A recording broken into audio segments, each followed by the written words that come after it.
It's amazing. It really is. I mean, there are so many cool artifacts here, and I mean things that I didn't appreciate walking into it, just because I didn't understand it, and so many things that I think fans are going to come out here and really be able to see the history of Darlington, literally from 1949 when it was a concept, all the way through to today. And we had our very first race there in 1950, first 500-mile race for our Cup Series. And then, all the way up to the modern era of 2015, where we created Throwback Weekend. There are a number of big moments that have happened throughout the history of Darlington.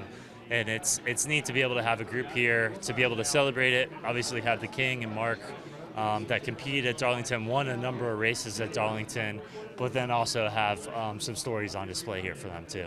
You talked about Darlington, the Southern 500 especially being one of the three big pillars of the NASCAR Cup Series schedule. Tell me a little bit about that and how that plays into what you have to do every year to figure out where y'all are going to go next year and the next year. We do, yeah. When we sit down every year, we start with a clean slate and we ask ourselves what's going to change and what's not going to change. And for us, there's three events that never change on the schedule. It's the Daytona 500, Coke 600 Memorial Day weekend, and then importantly, Darlington on Labor Day weekend.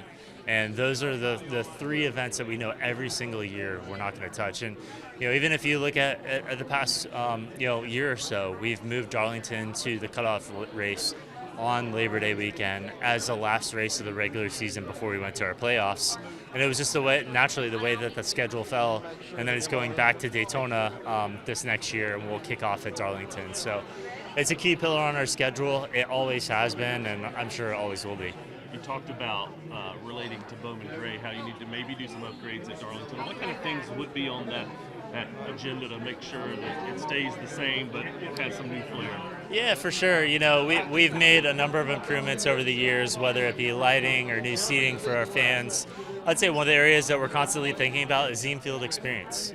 We've created these really memorable experiences at Daytona and Talladega, and just a cool way for our fans to be able to come and experience NASCAR, get closer to the vehicles, get closer to the cars on pit road.